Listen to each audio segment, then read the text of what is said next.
So this is going to be a week of my training. So I'm a 5'5" dunker, currently training with John Evans and Isaiah Rivera. So I'm just going to kind of show you what my week kind of looks like when I train. So today's just going to be like sprints and some jumps. I've got my warm-up as well, so I'll film a bit of the warm-up, but I won't put all of the warm-up in there. So yeah, it's going to be 25-meter sprints, and then I think I'm just going to do some hurdle jumps for max height, just because I'm slowly kind of working up to jumping more on concrete. So basically last week I had my first dunk session on concrete, and I basically dunked on 9'10" and a quarter, should I say. I did that off of 3 steps as well, so I think once I add in more steps to my approach, I should definitely be able to do that consistently, maybe even dunking on 10 as well. So I'm looking forward to that. So I'm going to be doing that later in the week. I'll have a dunk session. I'm either going to do low rim, or I'll probably try like some higher rim trick dunks. I just want to kind of get back into doing some trick dunks because I've not done that in a while, and it's quite fun to do. So be doing that, but as I was saying before, I'm just slowly working up. So I'm doing grass hurdles today, so that's me like slowly working up the intensity of basically the surface I'm using. So if I'm on grass, it's not going to be as intense as going on like concrete, so I'm looking forward to doing that today. Hopefully I'll jump higher than last week, maybe not, but we'll see. So it's going to be 25-meter sprints today. I'm just doing it on this banking, just because I've not really got access to a track at the moment, obviously because of the ongoing situation with the virus and everything. Like a lot of places are closed down, so I just have to kind of make do with what I've got. Anyway, I'll show you my warm-up now.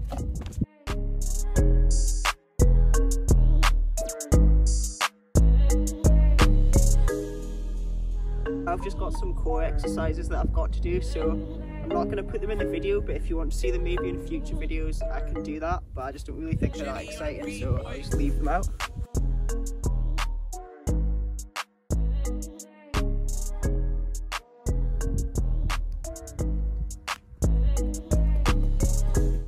So that's the sprints done now. They felt alright, it was a bit of a mixed bag.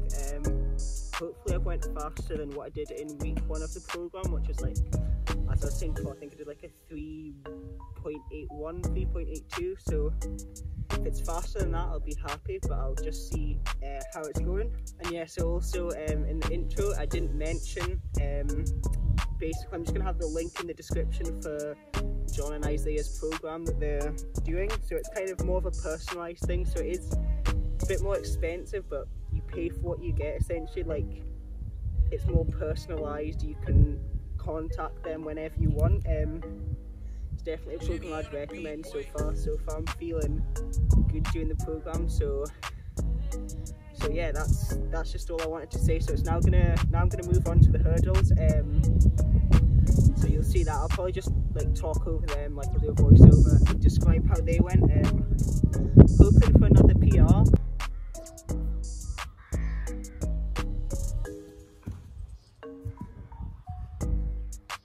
But you never really know how it's going to go on the day, so I guess I'll just like wait and see.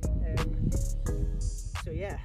So this was my hurdle session that I did on the Monday after the sprints. I worked up to 65.5 inches, which is actually taller than me. I could like stand under the hurdle when it was at max height and my head would barely be touching the bar. I had some reasonable attempts, but I'm not very happy with them.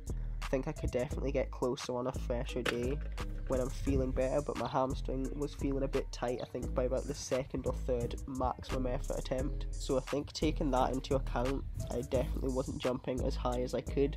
Definitely last week I felt a lot better, a lot more explosive, and like I was just able to kind of spring off the ground. Jimmy on the beat, boy.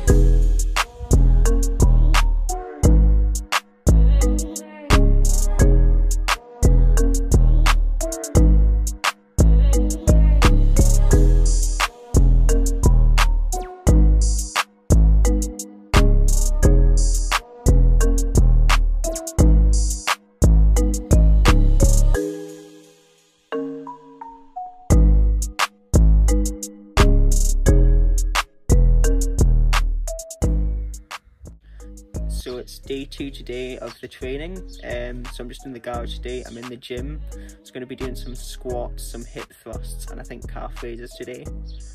So I'm just doing some ISOs and a warm up at the start just to get ready for the session. So the ISOs today are like 50 seconds for a couple sets.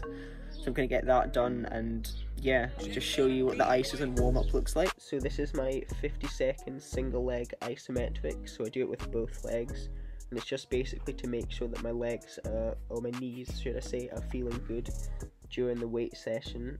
So I'm just doing it this way. You can do it like different ways. You can do it with like a kettlebell or like a manual one, but I'm just doing it this way just so I can weight it up more and get more of a maximal response from the isometric. So yeah. So this is my warm-ups that I do before the session. So this first warm-up you'll see here is one that I've added in. Basically it's just to kind of make sure the range of motion in my knees is suitable for the squats that I'm doing. So I try and squat as deep as possible.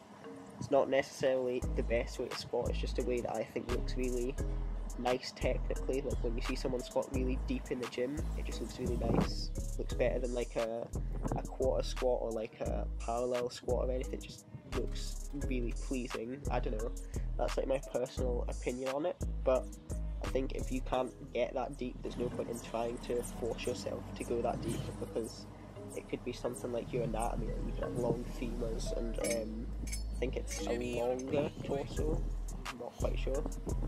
So if you've got like, you might not have the anatomy to squat deep, so it's not always the best for you, but it's something I prefer.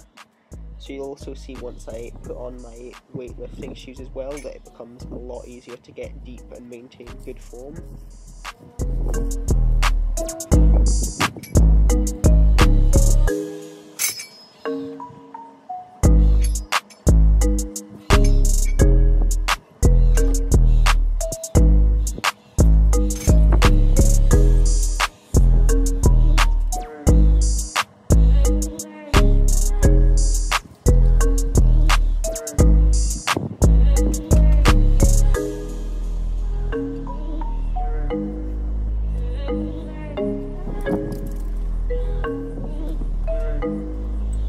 Jimmy on the beat, boy.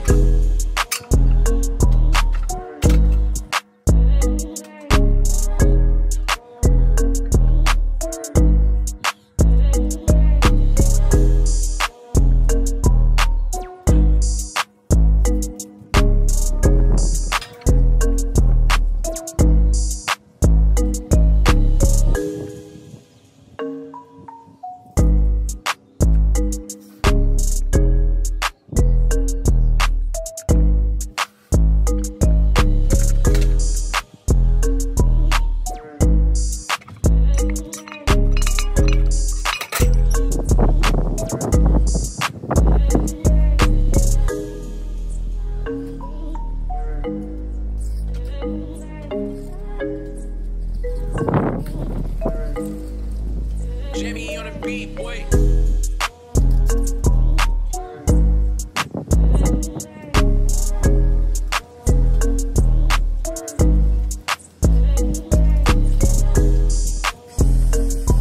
It's day number 3 of training. So this was a sprint and jump day.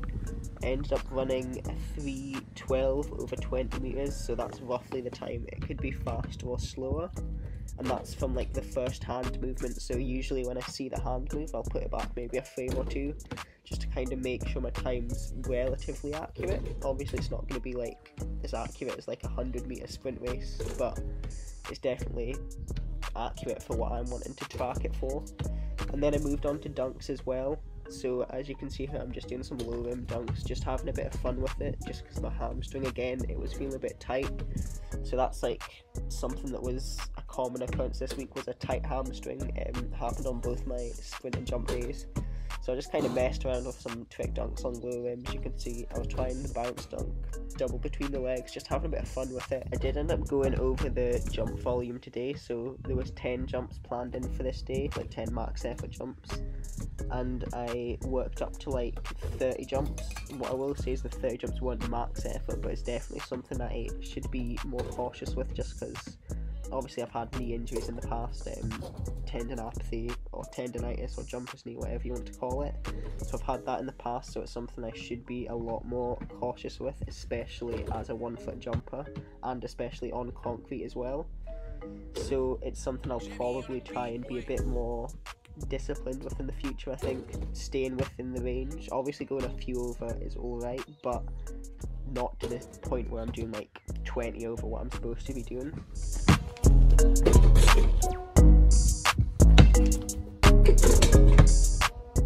This was the final day of training for the week, so I was doing squats, some calf raises and some Nordic hamstring curls. So with the squats, one thing I did take away, and this is one thing I'm going to say, is like if you have a bad week of training or a bad day of training, as long as you take away something from that training session, I think that you can still class that as a success. So one thing I took away was that I probably should have warmed up better before I did my top set. The top set I did was this 100 kilo set. So if you've made it this far in the video, comment how many reps you think I got. So I'm just going to show 2 reps here, but I definitely wasn't happy with the quality of the reps after these 2 reps. That is one thing I will say. So after that set there, I ended up just doing like 85 kilos, and I made sure my form was perfect, or as close to perfect as I could get for 6 reps. But overall, looking back at the training week, it wasn't the best week I've ever had. There's definitely like positive points to take out of it, like the sprints and the squats, I guess, like doing 100 kilos for reps and squats. That was a big confidence booster because I've failed 100 kilos in squats like so many times. So yeah, there's definitely positives to take away from a bad week, and there's things that I've learned as well, and that's always a positive. So yeah, that's about it for the video, I think. If you have any questions, you can drop them below in the comments. If you've got any ideas for future videos that you want me to do, then you can put them in the comments as well. So yeah, that's about it. Thank you guys for watching.